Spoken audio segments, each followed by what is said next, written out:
Hello everyone and welcome to the live stream. I hope that you are all doing well. Oh my goodness, I think the audio is fine. Welcome everyone, I hope that you all are doing well. Tonight we are going to be doing our weekly discussion stream. Unfortunately on Monday night I had missed it, and then Tuesday we had Minecraft Dungeons launch, but tonight we are going to be talking about a couple of interesting topics, some that I've already discussed previously that deserve follow-ups, or they've just finally happened, such as the Valve Chinese Steam client. I had in the past talked about this, and they have finally launched it. They kind of decided to stealth launch it, so I'm going to be discussing that tonight. This was announced yesterday, but the High Republic series that's supposed to be, that's Star Wars based, that we do know very little about, in all honesty, that is apparently being delayed. They had announced that series about 2 months ago, I want to say at this point, but they have inevitably delayed it, which is interesting since they only just announced it. We're going to be talking about, let me see, Ruby Rose and Batwoman. I followed Batwoman. I have watched most of it. To me, it just was a mediocre series with mediocre actors, and there was the announcement that Ruby Rose was leaving and she was not coming back for season 2. And we didn't really know why. There were kind of some rumors and speculations that she didn't like it or that she was actually fired and it was like a mutual agreement for them to separate, but now we're hearing that there's a very simple reason why she left Batwoman.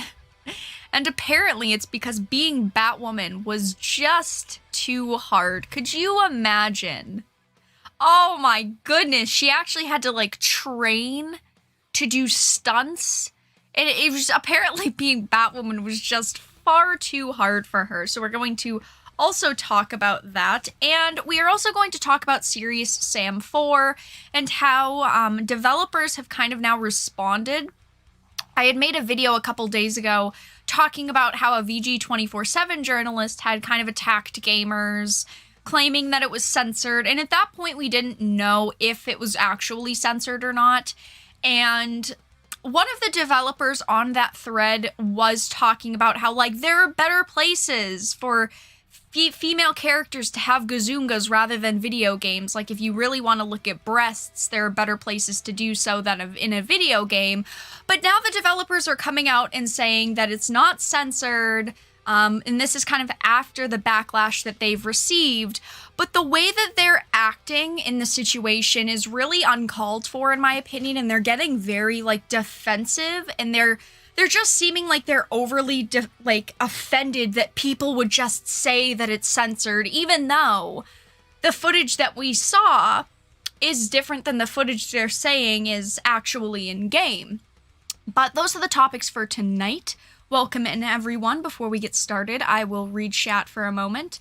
CW stunts, I know, she's saying that it's just far too hard to be Batwoman. And honestly, we're talking about a CW show here. How difficult could it be? She has a stunt double, so yes, there are times where her stunt double's doing stuff for her, but she does admittedly probably have to do a couple of stunts and moves herself.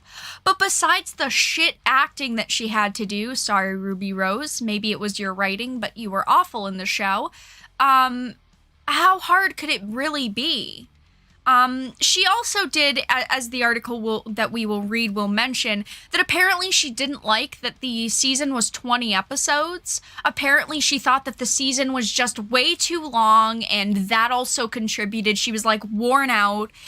And the article also talks about how she on set was kind of a nightmare.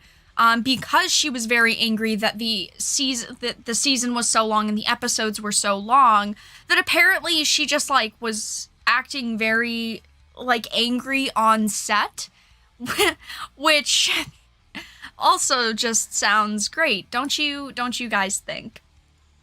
We love when actors sign up for something and then complain about it after they were the ones that wanted to do it. Who doesn't love that? The Woke Republic starring Brie Larson. Honestly, if they added Brie Larson to a Star Wars series, I would watch it just to laugh at it. Honestly, like, okay, first of all, there would be so much outrage, and I know that I would be pretty upset about it because, like, the things that she said on social media, but honestly, it would be fairly entertaining. I'm gonna be honest. I think that it would be slightly entertaining. I'm Batman. I'm Batwoman. Her dialogue. I mean, that's basically how, from the episodes that I saw, now granted, I haven't seen the full season. There were episodes that I skipped over, which I do need to go back and just fully watch all of the content. But from what I gathered, maybe she just didn't like the character in the end. Maybe she didn't vibe with it. Maybe it just wasn't a character that she liked playing, but I don't know, because there were times where she said, like, this is a great character, I love the character, but now we're hearing that she didn't. It's just a lot of question marks, I suppose. So she was acting like a Karen. From what it says, she was kind of acting like a Karen, yes. I'll read you the article, though, and you all can judge. But I guess we'll have to see. Having to earn her paycheck? Blasphemy, I know. It's so unfortunate. It's so unfortunate. I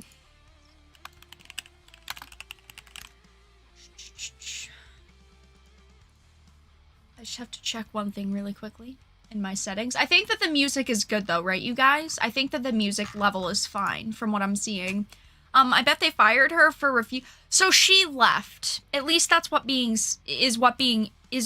what is being said. My goodness gracious. It's not being said that she was fired, more so that she left, which obviously she may have been fired and they just decided to say that she quit for PR, whatever it may be, but doesn't sound very good.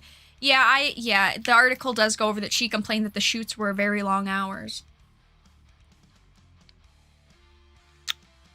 I guess we'll read into that. Oh yeah, I wasn't going to talk about this too in depth, but Sony DMCA'd themselves. I'm sure that you've all heard at this point, but there was a trailer that went up on the PlayStation Twitter, and it literally said this has been removed because of a claim from the copyright holder. That's themselves. It's themselves. My goodness gracious. Music? Oh, you can't even hear the music? Oh boy, that's good. It says you should be able to hear the music. Yeah, the music that was playing at the beginning. Hold on one second.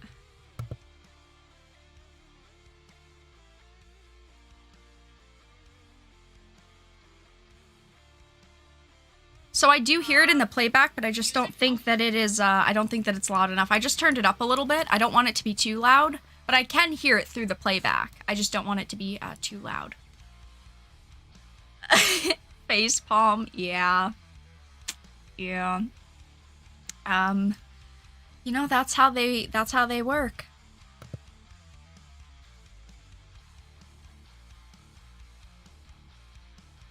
Is the music still gone? Because it should be. It should be there. Because I hear it in the playback. Interesting. No music? Yeah, I hear it in the playback.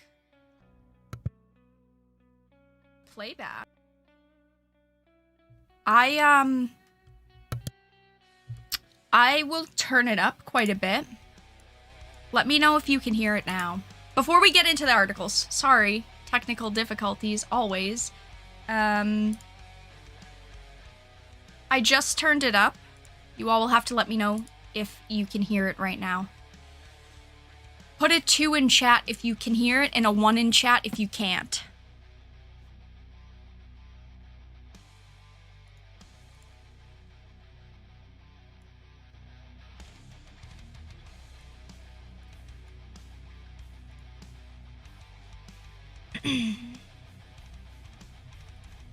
I don't want it to be too loud, but I want it to be loud enough where you can hear it.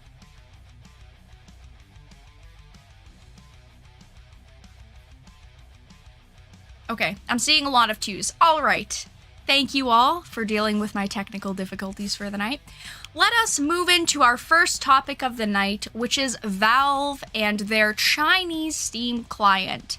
Now, I had a couple of months ago, I believe it was in December or January, this client was announced that Valve was going to be launching a Chinese exclusive Steam client. I had talked about this. We didn't know much about it at that point. Go and check the channel if you want to watch that video. But Valve has actually launched this client very quietly. Usually they make a big announcement when they're doing things like this, but not this time around apparently. Report: Valve stealth launches alpha test version of censored Steam client in China. This is a Bounding Into Comics article. Video game development and publishing giant Valve has allegedly launched the alpha build of a thoroughly censored version of their popular Steam client, developed exclusively for the Chinese market. First announced during 2018's The International 9 Esports Tournament in Shanghai, the quiet launch of the Steam China client was first discovered by esports news outlet Win.gg. Though it appears that the client's Chinese servers are currently offline, there are 3 major differences between the standard international client and the Communist Party of China approved one. The first major difference is that upon launching any title in a library, users will be met with a healthy gaming advisory, which advises players to remember that well-planned use of your time will lead to a healthy lifestyle. As at current, Steam profiles appear to lack the ability to display a customized avatar or username, with these aesthetic items replaced by default question mark icons and a randomly generated user number, respectively. As you guys may know, in China they're trying to put in a system where if you are online at all, you have like a number and your real name has to be shown. They're kind of getting rid of that internet anonymity, which, of course, obviously I'm based in the United States, which would never be the case, and I'm sure a lot of you are as well. But China is ran a lot differently than the United States. I'm sure that all of you guys know this, and the measures that they go to when it comes to content online and just people in general. I do want to also just say that this is an alpha. This isn't their fully launched version of the client, but I'm sure most of this stuff won't change. They also have a lot of harsh gaming rules too now. I believe you can only have, so under the new rules, gamers aged under 18 will be banned from playing online games between 10 p.m. and 8 a.m. On weekdays, minors can only play for 90 minutes, while they may play up to 3 hours per day on weekends and public holidays. So they're obviously very strict with the content that people consume, especially people that are underage. And of course, they're trying to fight loot boxes and all of these things. I've covered quite a lot of it in videos and on live streams. Which, like I had said, I've already covered this once, but now we're actually kind of seeing the product that they're going to be putting out, which is absolutely ridiculous. While no reasons for this, wait, where was I? No, I was up here, wasn't I? At current, Steam profiles, appear to lack the ability to display a customized avatar or username, with these aesthetic items replaced by the default question mark icon and a randomly generated user number, respectively. As you can see, everyone just has a number. No one has usernames. Steam China Alpha profiles viewed through the Steam China Alpha are hidden.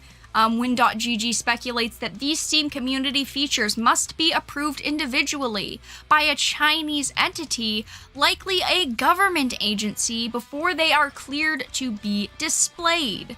Most dramatically of all, Win.gg found that the client restricts certain games from being played between specific time periods, likely a measure to combat the claimed rise in mental disorders, including gaming addiction, by the Chinese government. Unfortunately, I can't make this big. I can a little bit. It says playtime exceeded. You can't play this game between 10 p.m. and 8 a.m. the following day. Please take a break. Imagine if a game, if you were like in the United States or not China, let's say, if it said in your client, please take a break, and you can't play between 1 hour and another, people would be outraged. I mean, it obviously wouldn't happen places like here, but it's disgusting how much people are monitored and how much people don't actually have freedoms at all, especially with something like this, with their hobby. As of writing this, Valve has not publicly commented on the alleged launch of the censored client, nor has any specific time frame been given for its official launch. So, like I had said, this is just the very beginning. This is just kind of what is being put out for the alpha. They may change things going forward, but looking at the Chinese regulations when it comes to entertainment and gaming and just media in general and how much media you can consume, honestly, this isn't really surprising with all of the rules and regulations that they've been adding in. You know, they're putting in steps trying to combat things like gaming disorders and how it's so unhealthy, how many people partake in you know, things like gaming. So that's all that we really know right now.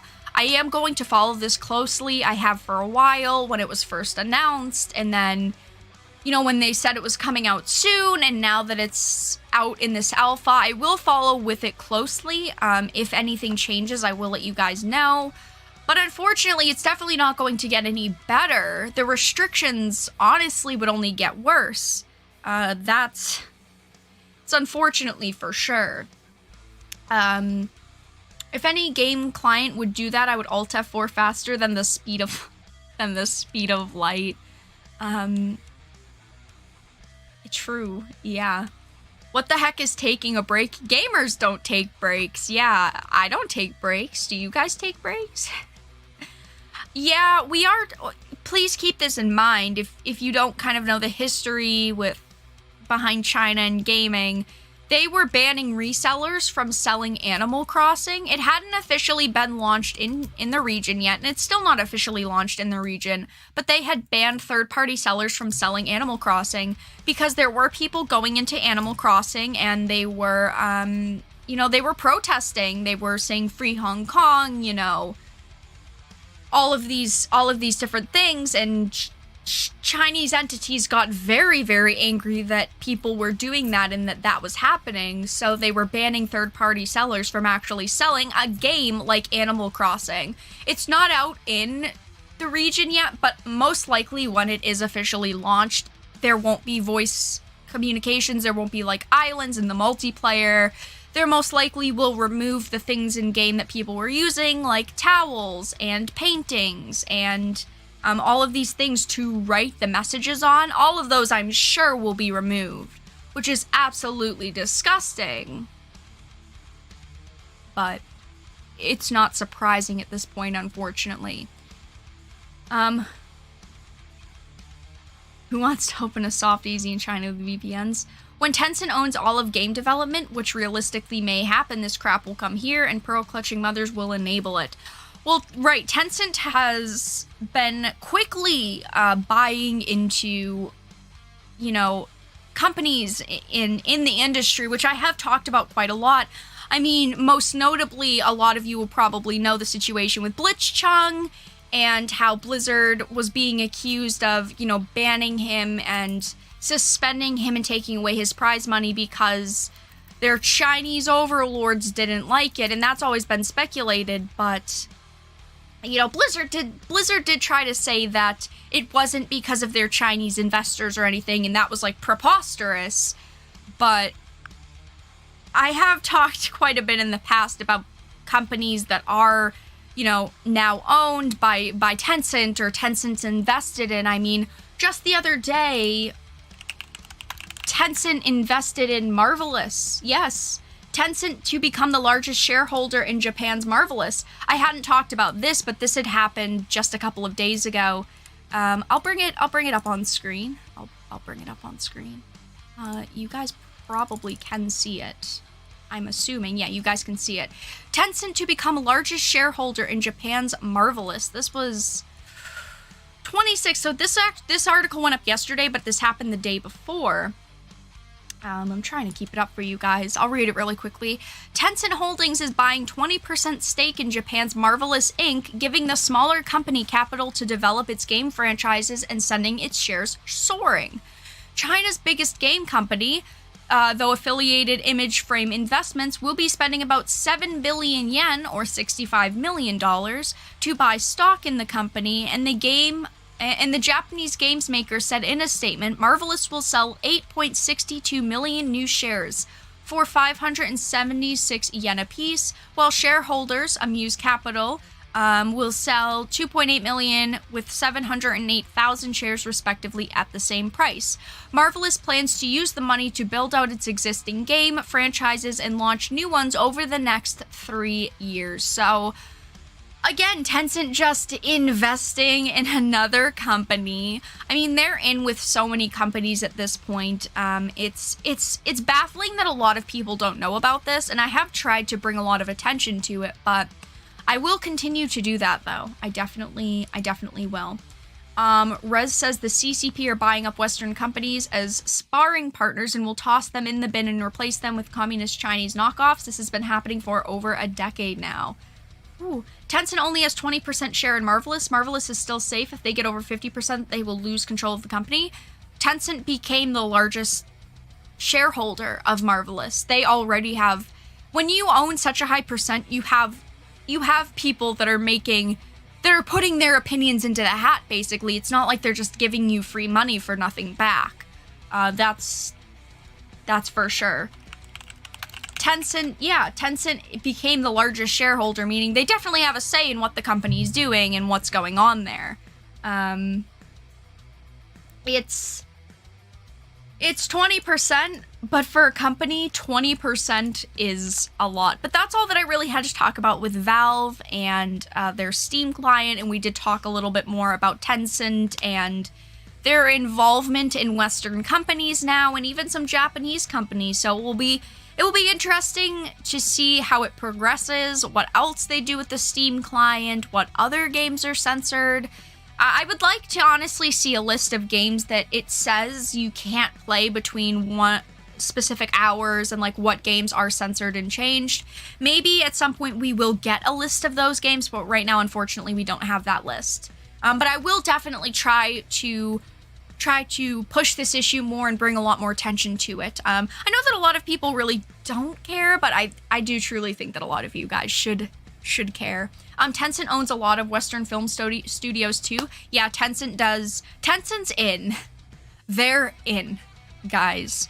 That is undeniable. All right, let us move to the next topic in just a second. You are streaming at the same time as one of my favorite comedians. We used to do a Titans table on Wednesdays, but I'm only streaming this Wednesday because on Monday I had missed the discussion stream. I will admit I wasn't feeling very well. And then yesterday we had the Minecraft Dungeons launch, which YouTube decided to end my live stream early for me. Thank you, YouTube, for breaking. But we're here now, and everything is fine. Honestly, I see it being for games. They do that to the most. I've been hoping for foreign investors getting into the anime industry since it isn't a healthy one, but Tencent out of all companies, I don't know. I think that when you see Tencent run, when you see Tencent, you need to be suspicious.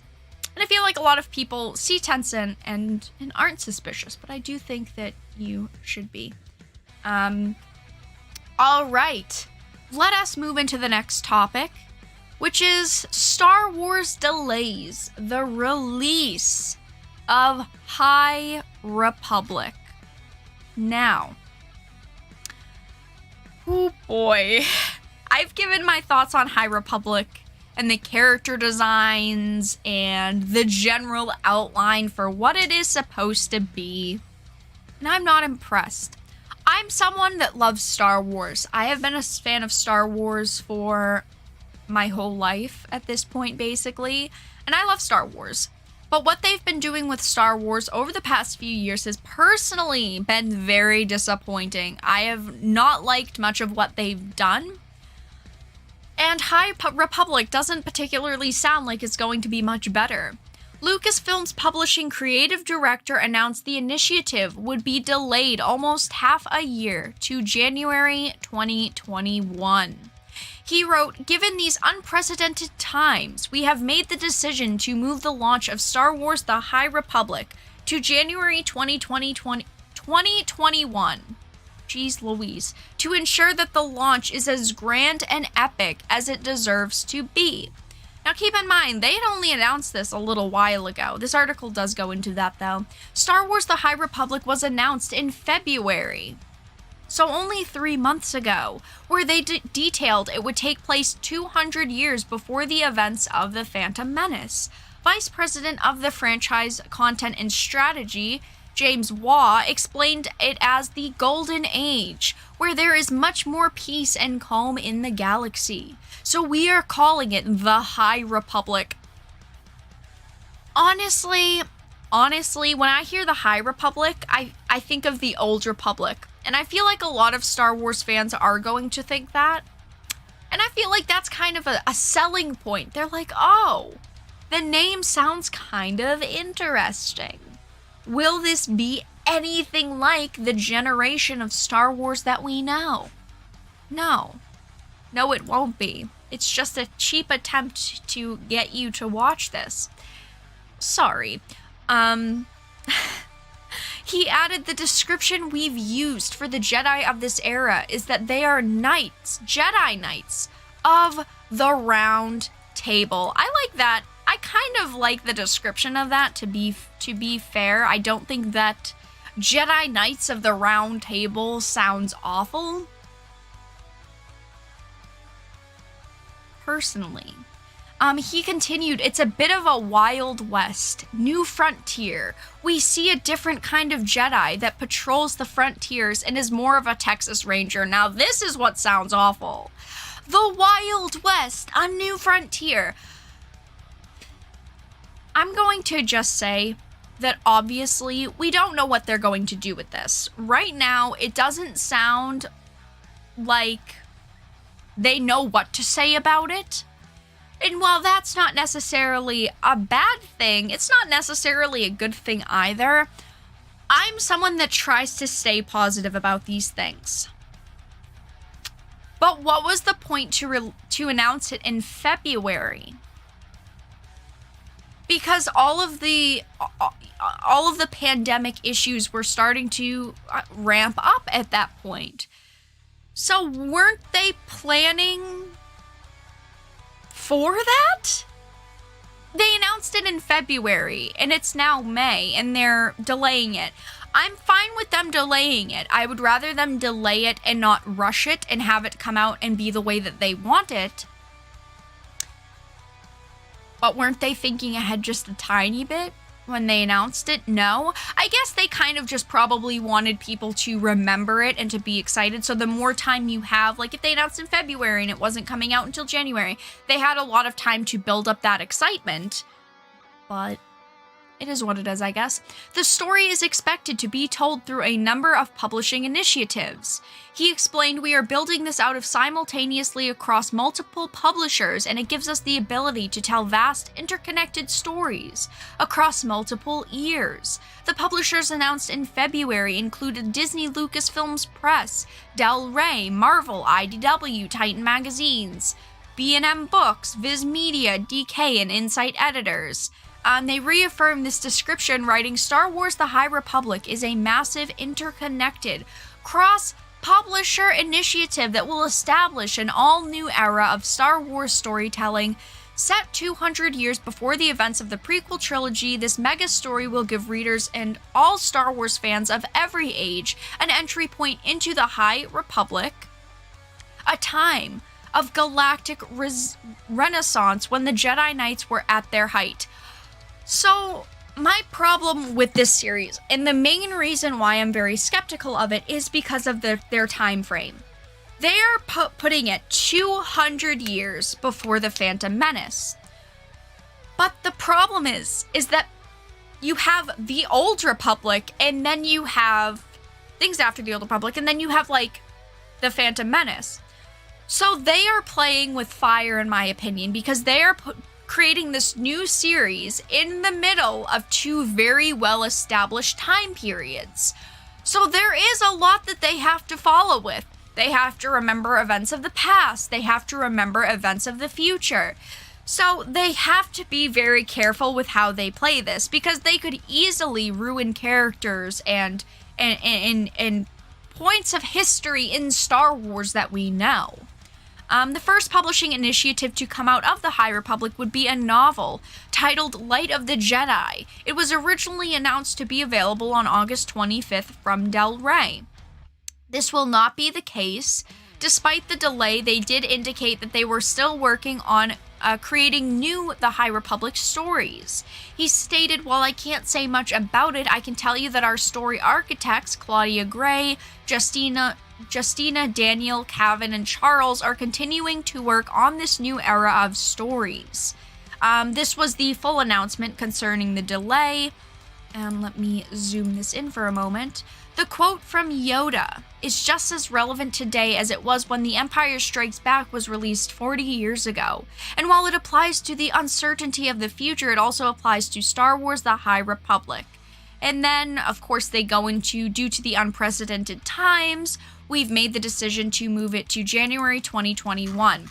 I'm just going to say, I don't think that it's bad that they delayed this. I would much rather them delay things and get everything correct and have maybe more content written and them feel more confident in their product than them rushing it. I understand that at the end of the day, they're a business. They need to make money from this, and they figure if all of this pandemic stuff is still going on, they may get less sales, and that's a little bit more worrisome. Plus, people are not working right now. Products are being delayed left and right. So ultimately, I don't think that this is a bad idea, but I am still very skeptical of the High Republic and what they plan to do with the High Republic and just how it could affect past stories and future stories in the Star Wars universe. They already have KOTOR. So this isn't based around KOTOR, it's in the middle of KOTOR, the Old Republic era, and the Phantom Menace. To me, this kind of feels useless in a way, Rag, because KOTOR was kind of supposed to be the renaissance of Star Wars. It was supposed to be like the first point. And it just sounds like the High Republic is going to be and feel like the Old Republic. And I think that that's going to be a problem for a lot of people, because if you're not a big fan of Star Wars like maybe I am, or maybe like some of you in chat are, you're going to see the High Republic and think that it's just the Old Republic, but right after the Old Republic, which it's not. There's still like 1,000 years in between the Old Republic and then this, and then you have the Phantom Menace. I'm just worried that they're going to have to retcon a lot, that they're going to ruin a lot of previous and future character stories. They're gonna try to be witty and add in all of these ties. Like, look at us, we know what we're talking about, when realistically it's going to ruin a lot. We don't know at this point, it's a lot of speculation. I'll give the High Republic a chance when it comes out. Maybe it won't be awful, though we don't know. And I'm going to be very critical of it when it releases. So that's all that we know. Star Wars delays the release of the High Republic. I guess we'll have to see when it comes out what it will be, how they will treat it. I see a lot of you saying Star Wars, the new Old Republic. I agree. I was considering playing Star Wars Knights of the Old Republic on stream. I don't know if I'd be able to play it all. I did actually see someone ask that a couple of minutes ago when we started the topic. I don't know, you guys. I love the Old Republic era. It is by far my favorite point in Star Wars. And I'm just worried that a lot's gonna be ruined. I just have this odd feeling that they're going to basically steal the feel of the Old Republic and put it into this High Republic. Who knows? Maybe it's me just being skeptical. I suppose we'll have to see, though. face it, Star Wars died. I don't want Star Wars to be dead, though. That is my problem. I don't want Star Wars to be dead. I love Star Wars. I don't want Star Trek to be dead. I love Star Trek. I mean, Ghostbusters. I don't want Ghostbusters to be dead. And yeah, they're making a new Ghostbusters film, which hopefully will be much better than 2016. But that aside, you know, I don't want these franchises that have gone woke to be dead. I don't want that to happen. I want them to succeed. And the High Republic might come out in 2021 and I might be like, holy shit, you guys, I was so wrong. And I would love that. I would love to be wrong. I would love to be skeptical for no reason and for everything to be perfect and come out and just be fantastic.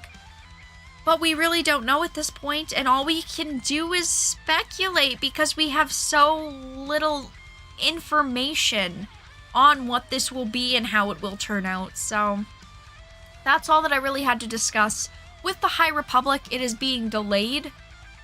And let us move on to the next topic of the night, my friends. Oh boy. I mean, yeah, Rez. Maybe I'm in denial, but I'm someone, though, that can appreciate the past. I'm not going to say I hate Star Trek when I've loved Star Trek up until 2016. I'm not going to say I hate Star Wars just because after what year was The Last Jedi? 2015, 2016, 2017? I'm not going to say that I hate it just because the content after that point was bad. I am someone that can fully appreciate previous content. But I want the future content to be good too.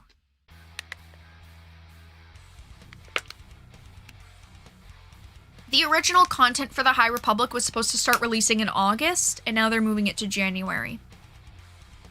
What the heck is that? This is a harpy. This is a harpy. Which we are going to talk about.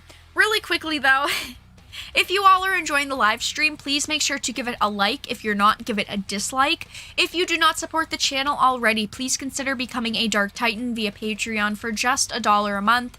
The support really helps out. You gain access to a special channel in our Discord. Our Discord is public, though, so if you are not already part of that, make sure to join it.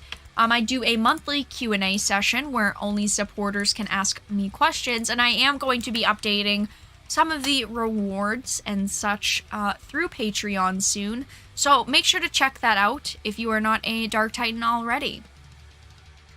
Hydrate? Yeah, stay hydrated. Stay hydrated. Jokes on them, modders will mod them. Us back into the game. Oh, all the different terms for breasts, guys. It's great. The Yu-Gi-Oh! Harpy ladies are arguably the best harpies ever.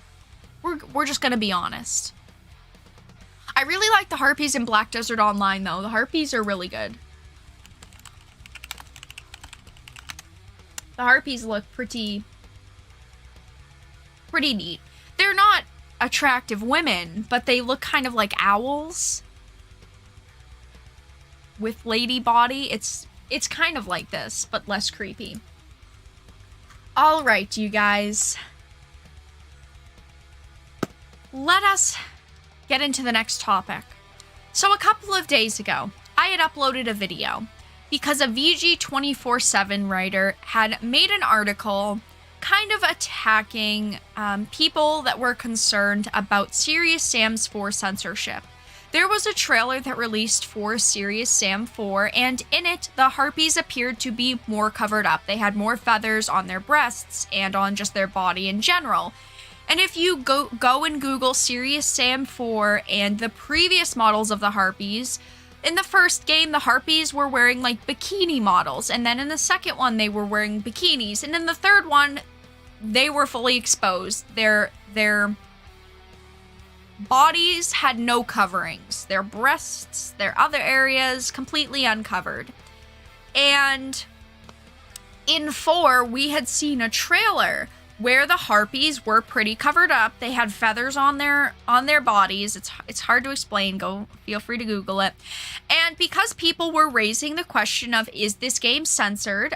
Could this actually be censorship? A VG247 writer decided to attack those people. And they decided to say, haha, look at all these gamers complaining about censorship, which is absolutely ridiculous. But one developer had actually said on that thread that there's better places to look at Gazungas than a video game. So that, to a lot of people, kind of confirmed the speculation that it was being censored. This is a Bounding Into Comics article. Serious Sam 4 developer response to censorship backlash surrounding Harpy design. They're coming out and saying that the game is actually not censored. The Harpies are not censored. It was just an older model of these characters. But my problem here is the way that these developers are acting. They are acting overly defensive, following questions regarding the apparent censorship of the Witch Harpy enemies in the upcoming Serious Sam 4 game. Another member of the Crow Team development team has confirmed that the Harpy nipples will be on full display when the game launches. On May 23rd, in the official Serious Sam 4 Discord channel, dev team members addressed the situation by stating that the Harpy nipples are confirmed. Yeah, Gazungas. While also noting that the model at the center of the outrage was a 2-year-old version of the model that was covered up because it appeared on a GDC talk. As you can see, I'm going to zoom it in. This is a problem. Yeah, Harpy nipples are confirmed, so everyone can go home. Someone asked the developer, they had quoted them, yeah, Harpy nipples are confirmed, they're coming back, and then the developer said they always were. People were saying, I'm confused, what do you mean? And then one of the developers in the Discord said people were using a 2-year-old version of the model that was covered up because it appeared on a GDC talk. Okay, that's fine, fair enough. They further criticized the whole outrage by offering their opinions that it was fabricated and that the actual cinematic trailer had already used the current model with nipples. People just didn't notice. Ooh, I don't know if this is the proper way to respond. Yeah, they had said, weird people that only took notice of the 2-year-old version today. Almost as if the whole outrage was fabricated, while the actual cinematic trailer actually used the current model with nipples. People just didn't notice it. This developer is literally saying that the outrage was fabricated, like people were specifically looking to hate on them and, you know, they weren't looking at the truth. They released a trailer with this model. They did. So of course people are going to be a little bit skeptical. People are, if they see that, I think that it's perfectly fine for people to be skeptical and try to keep an eye out for censorship. I don't think that that's bad. I don't think that people should be attacked for that. And then they said in the actual cinematic trailer released previously, the Harpy enemy can be seen, albeit briefly, from a distance. This obfuscated appearance led many to miss their current design. Continuing on though, Solaris's clarification comes just days after. This is my problem. The marketing team and communications manager, Daniel Lukic, I think that's how you say his name, I'm so sorry if I butchered that, responded to the initial backlash by stating that there were better places to look at Gazungas than a video game. If you have a developer responding to people's questions of, is this game censored? Are the nipples covered? If a developer is coming forward, or someone in the communications market, in their marketing team, saying there are better places to look at Gazungas than a video game, my first reaction, honestly, would be, so that's kind of admitting that it is censored because you're saying this isn't the place, there's better places to look at them. Of course, people are going to assume that that means that yes, it is changed, at least in my opinion, I suppose. And then they further explained that it was a design choice. They said, where did I say it was censorship? I said it was a design choice that had nothing to do with showing or not showing boobs. I'm guessing the character artist felt that this looked better. Even the concepts for the harpy didn't have fully exposed boobs. I realize someone cares about the stuff like this, but design changes are happening all of the time. Even in my initial video with the VG 24/7 situation, I didn't say that the game was censored or not, but I did say that it's perfectly fine for developers to want to change something. It's the way that they respond and the way that they act. When a developer, or when multiple developers and people associated with this project and company are coming forward and saying, yeah, the harpy nipples, you know, they're back. They're confirmed, and they're acting kind of hostile. And then they're saying, you know, people, they're literally saying right here, weird people that only noticed a 2-year-old version, and almost as if the whole outrage is fabricated. And then saying, you know, there's better places to look at gazungas than a video game. I personally think that it's fine to change your design, and it's fine to have them in if you really want them, if you want your character to look this way. I have no problem with that. I just think that they're acting very hostile. They're being very defensive, and they're being overly offended. Like, why are people looking at us with this negative attention? Because someone had went on to a thread of talking about censorship, saying there's better places to look at gazungas than a video game. I think that it's perfectly fine that people put 2 and 2 together and thought maybe this game is censored because they're saying there's better places to look at content than in a video game. In the end, right now, they're saying that it is not censored and that we will be getting an uncensored version of the harpies, which is great. I mean, even if they wanted to change the design, I think that that's perfectly fine. But I think a big problem isn't even the fact that the breasts are covered up or that the character design is changed. I don't think anyone really cares if there's truly nipples or not. It's the fact that how you're presenting it and how you're discussing your product. If you're going to come forward and say, well, this isn't the place to look at content like this, of course people might be upset. I think it's perfectly fine for people to stay vigilant when it comes to topics like this. Cinder said, people are not caring that the boobs are covered up. It's the fact that they did it in the name of censoring it. And even if it's not, they're saying it's not censored, and that's great, 100%. If you want to support this product, do it. Like, if this is the game for you, go ahead and purchase it. It's just the way that people are acting, developers and people in the marketing team are acting. And I just think they're acting overly hostile and overly defensive, but they're responding, saying the game isn't censored. It never was. You guys were just looking at the footage that we put out too seriously, which I don't know about that defense, but it is what it is, you know. If the game comes out and the harpies do have their breasts covered up, then it is going to be a big problem, and I think a lot of people are going to feel very, very upset because you had a developer or multiple people part of this company lying. I'm not saying that they're lying at all. I'm not saying that. I just truly do hope that the game comes out and the content is in it. But that's all that we know right now. They're saying that it is not censored, which is great. I think that that's awesome. It's always great to hear that a product isn't changed, and it's not altered. I never said that it was censored, though. I know I had a couple of people tagging me, like, on Twitter and in Discord, like, the game isn't censored. You need to clear up your opinion. In the initial video that I made about VG 24/7, I didn't talk about really the censorship at all. I more focused on the topic of people were worried about censorship, and a games journalist was attacking people for being worried. I think that it's perfectly fine to be worried and to stay vigilant. Yeah.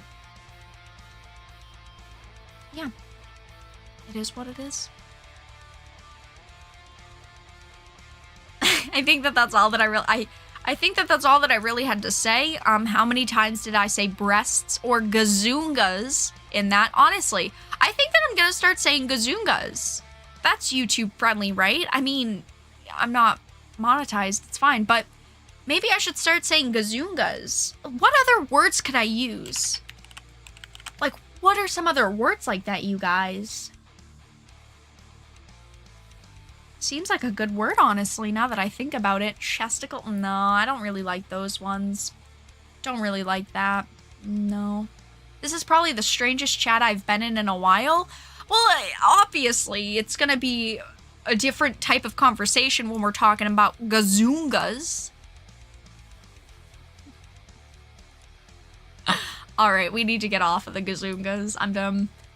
I'm done with this conversation. It's not censored from what we're hearing from developers. Yes, they're acting a little bit too hostile for my personal taste, but they're not insulting. They're not insulting anyone for real. They're just being a little bit overly defensive of their product. Which they have a right to be defensive of their product. I'm not saying that they don't. Can the ads stop? Please and thank you. All right, my friends. Let me check chat and we'll move into the final topic of the night. I mean, I admit this in most of the censorship discussions I have. Usually, a lot of people don't care about what is actually censored. Like, putting a piece of fabric underneath a character's bra or adding an extra layer to them. That doesn't matter, in a way. But it's the fact of why they're censoring the characters. I mean, look at Square Enix. They said that they had an internalized ethics department reviewing how characters looked. That's more important than, oh, there's a slip added to a character's skirt, or the skirt is changed to a skirt. Yeah. Strange chat, I've seen much worse. We've had a lot of strange chats, you guys. I'm proud of you. I'm proud of you all.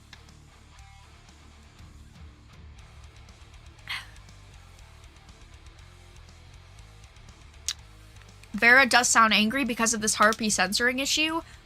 I'm not angry about it.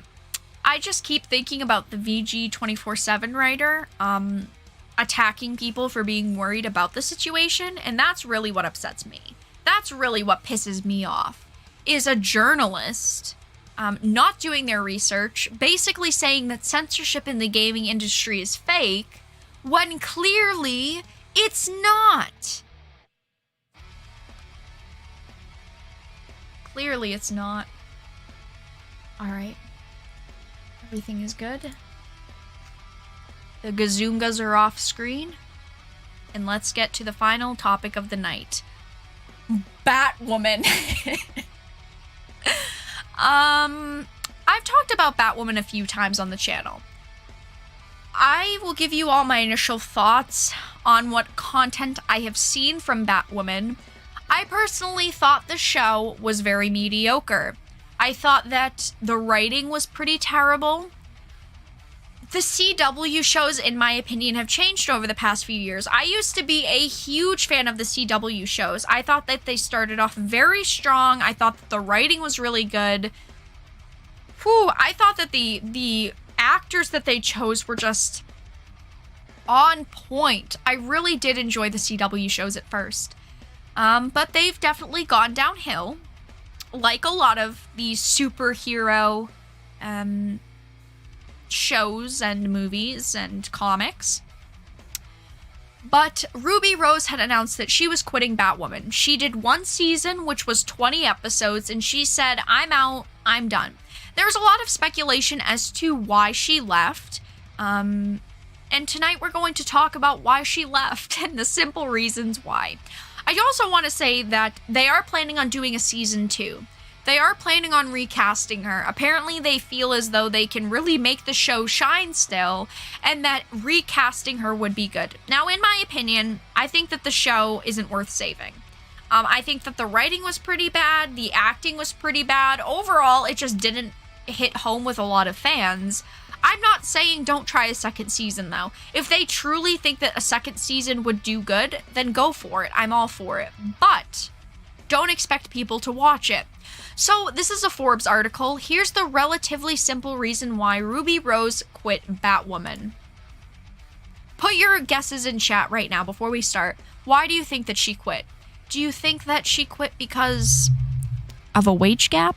Do you think that she quit because her costumes weren't cool? Do you think that she quit because she didn't like the character? Do you think that she quit maybe because she just didn't like acting? Put your guesses in chat now, you guys. the winner will get nothing. Oh boy. CW fans were stunned when it was announced this week that Ruby Rose would be leaving Batwoman. A big deal, because she's the one playing Batwoman. Oh, we couldn't have guessed if she was leaving the Batwoman show. Who could have guessed that she played Batwoman? Just a little fun at the article. The announcement came just after one season, the season finale, with season 2 greenlit a long time ago. So why would she just walk away? According to Variety, the reason is both simple, but somewhat confusing as well. It was not due to health concerns. Rose recently suffered a severe back injury or harassment. She was previously chased off Twitter for being a lesbian actress playing a lesbian superhero. No one attacked her for that, but continuing on, but rather something a bit more basic. Variety sources say that Ruby Rose was not thrilled with the long hours required as a series lead, which led to friction on set. She's complaining, and she left the show because she was the main actress. And apparently, being a series lead is just too hard. There are so many actors and actresses out there that would kill for an opportunity to be a series lead, especially with such a prestigious character like Batwoman. And apparently for her,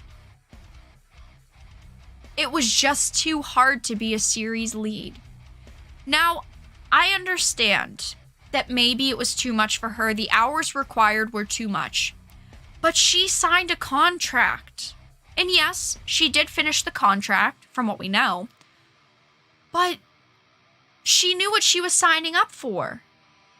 If you are signing up to be a lead character in a series, wouldn't you imagine that your hours would be much longer than maybe the person that's your sidekick or a side character? CW shows do run longer than most series these days. It was 20 episodes, and Batwoman specifically is a show that obviously shoots a lot at night, which can no doubt be disorienting. But she knew what she was signing up for. She knew what she was signing a contract for. And yet to counter this is, you're a lead in a TV show, long hours are sort of how it goes, and she clearly wasn't the only cast or crew member working this long. So it is possible, perhaps there was more going on, but this is the reason stated.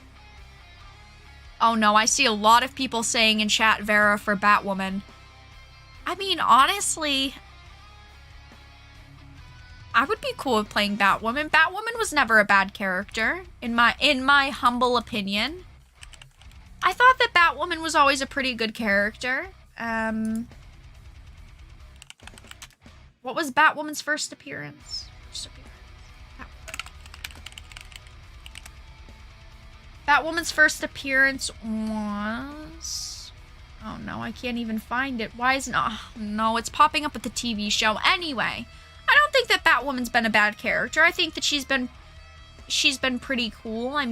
Wealthy heiress that just is handed the bat mantle. I don't think that she's a bad character. Bat Vera? Oh no.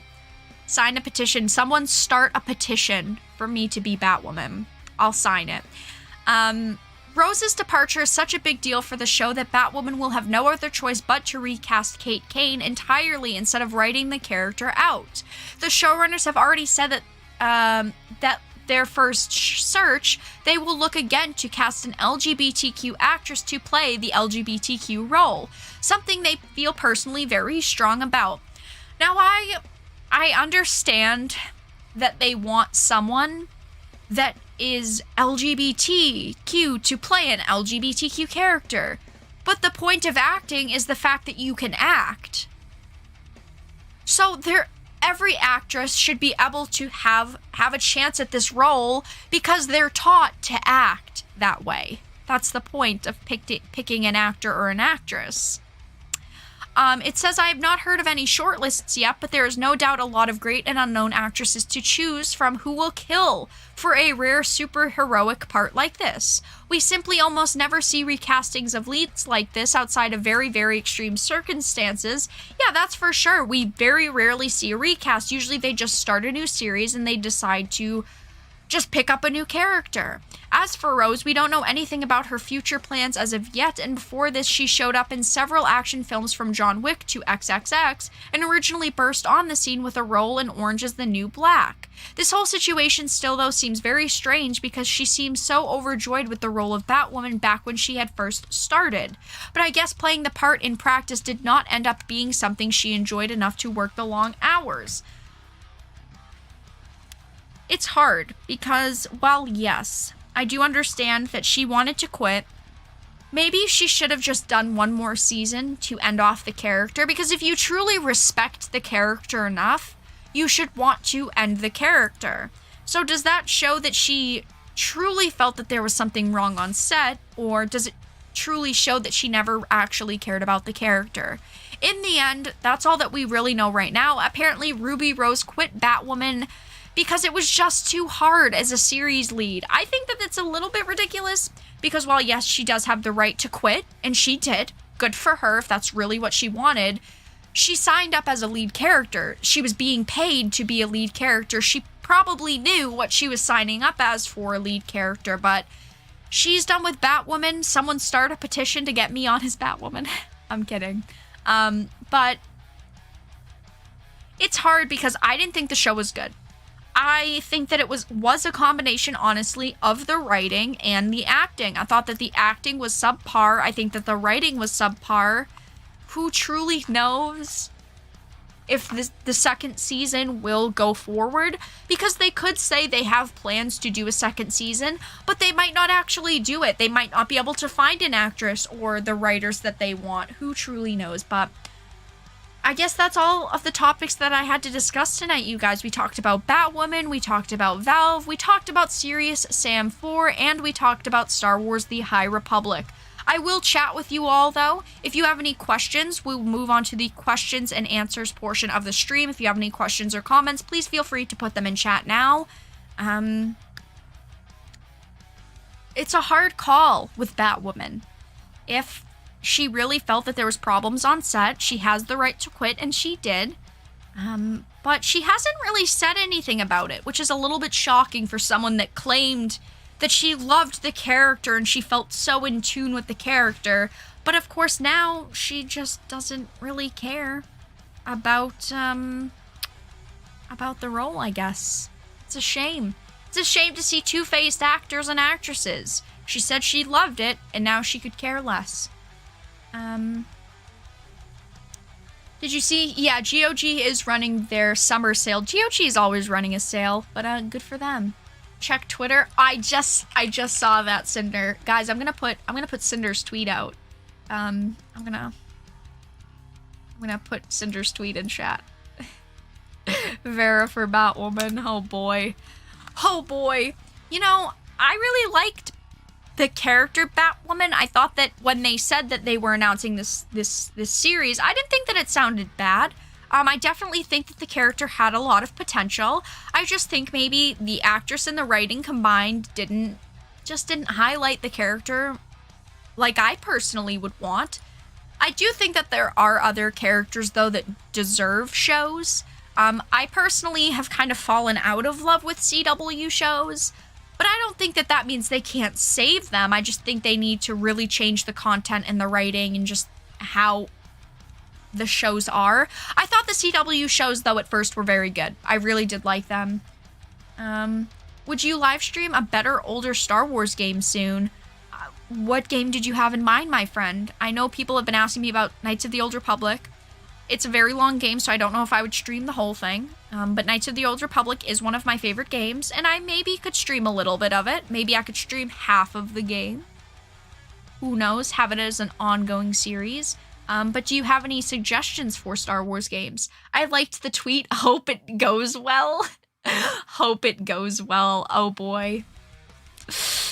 I'm not getting hired anytime soon. But I'll admit, I would be down. Maybe. Probably not. Probably not. CW is too much of a soap opera. Yeah, I feel like at first, yes, there were soap opera elements, but I just felt like it was so well done with like Arrow and The Flash. And honestly, I really liked the season 1 of Supergirl. I know I'm not gonna say everyone. I know a lot of people have disliked Supergirl since the beginning. I really liked season 1. I don't know. I thought the actress portrayed the character well. And then season 2 and how many seasons of Supergirl is there? I fell off after season 2. I've seen the occasional episodes here and there of other seasons, but I thought season 1 wasn't too bad. I didn't think that it was awful. I thought KOTOR was an MMO. So KOTOR and SWTOR are different. Knights of the Old Republic is like a holy grail game. Knights of the Old Republic 1 and Knights of the Old Republic 2. And then there's SWTOR, which is Star Wars The Old Republic, which is an MMO. I actively play Star Wars The Old Republic, the MMO, but KOTOR is a holy grail game. Holy grail game came out in 1990... No, it came out in the early 2000s, didn't it? Release date. 2003. I was going to say 1999. 2003 is when Knights of the Old Republic 1 came out. Knights of the Old Republic 2 was also a fantastic game. That came out in 2004. But there is also an MMO. Yeah, I liked season 1 of Supergirl. Yeah, I liked season 1 of Supergirl. I didn't think it was bad. Yes, there were cringy woman power moments. But I don't think that all women power messages and shows are awful. I think that sometimes they can be portrayed correctly. And I feel like season 1 of Supergirl had those moments, but it wasn't over the top. It is what it is. Vera for Lady Deadpool. I don't think that I could be a good Lady Deadpool. I don't think so. I've never been into Lady Deadpool, to be honest. She's cool. But not for me. Lady Loki, on the other hand, I could get down with. I could get down with that.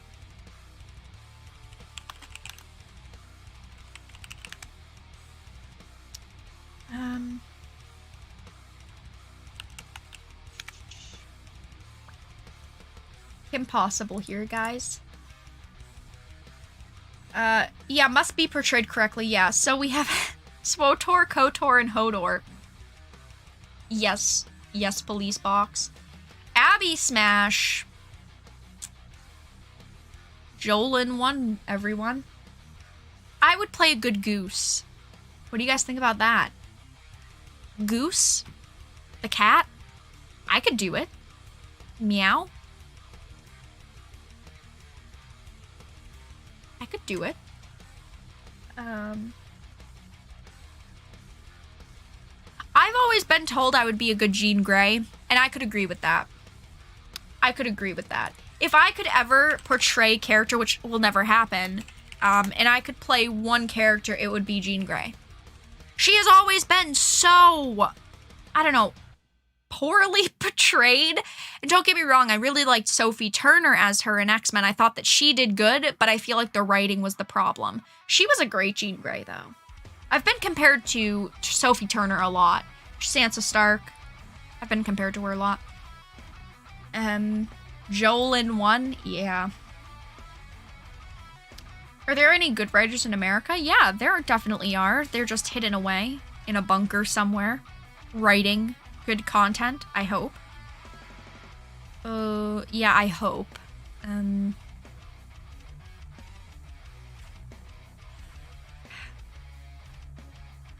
All the good writers were chased out of the media. I feel like they were chased out of the spotlight. It doesn't mean that they don't exist anymore, though. Black Widow. I could never be Black Widow. I know that this would get me a lot of hate, but I feel like Black Widow has always been a character with a lot of sex appeal. And I just don't think I would be able to portray her properly. And I think that there are actresses that could. I think that Scarlett Johansson has done a fairly good job with her. Vera's gonna destroy Twitter with the Phoenix. Chance of streaming SWTOR. Would you guys want me to stream SWTOR once or twice? Star Wars The Old Republic is the MMO. I do actively play it. I do give EA and BioWare $15 a month for it. I do have a max level character of every class. Do you guys want to see me play Star Wars The Old Republic maybe once or twice? Do some PvP, some raids? It's basically World of Warcraft, but Star Wars, if you don't know what it is. A Scully. That, I've never heard someone say I could play Scully, and I am honored. I am humbled. You've made my night. Nuffy20. You've made my night. You would make a way better Jean Grey. I've always really liked Jean Grey. I've always really liked her. Amy Hennig is one of... Oh, God. Don't get me started on that. Yeah, she's good. She was chased out. So I don't do a lot of retrospective videos, you guys, where... You know, I research a topic and then I make it like a longer video, like 15 or 20 minutes, and everything's detailed very closely. But I've been considering doing some, and Amy is definitely, and Naughty Dog and Amy, I guess I should say, is a topic that I would love to talk more about. Vera for Batgirl / Oracle. I've always liked Oracle. She's a great character. The truth is out there. # Vera is X-Files. I don't want to be written into an X-Files show, though, just because if we had another X-Files show, they'd probably ruin it if they were changing cast. I don't think that X-Files would be the same without Gillian Anderson, and I don't think so. Personally.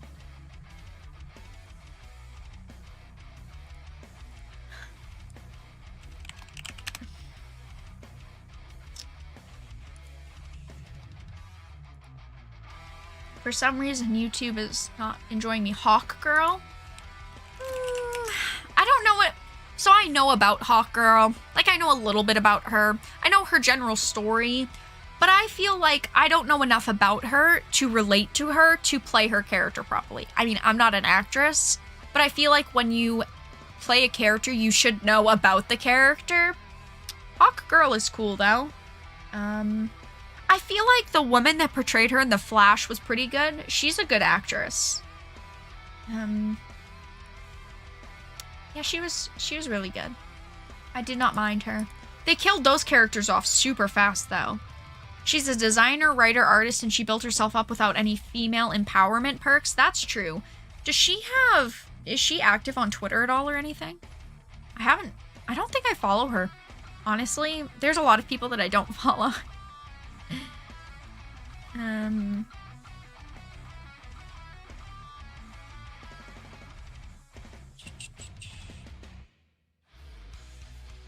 Check something really quick.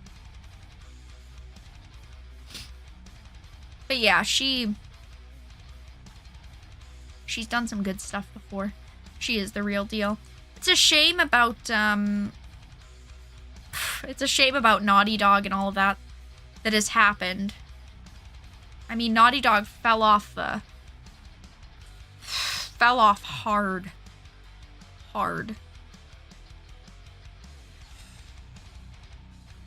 Who knows, you guys?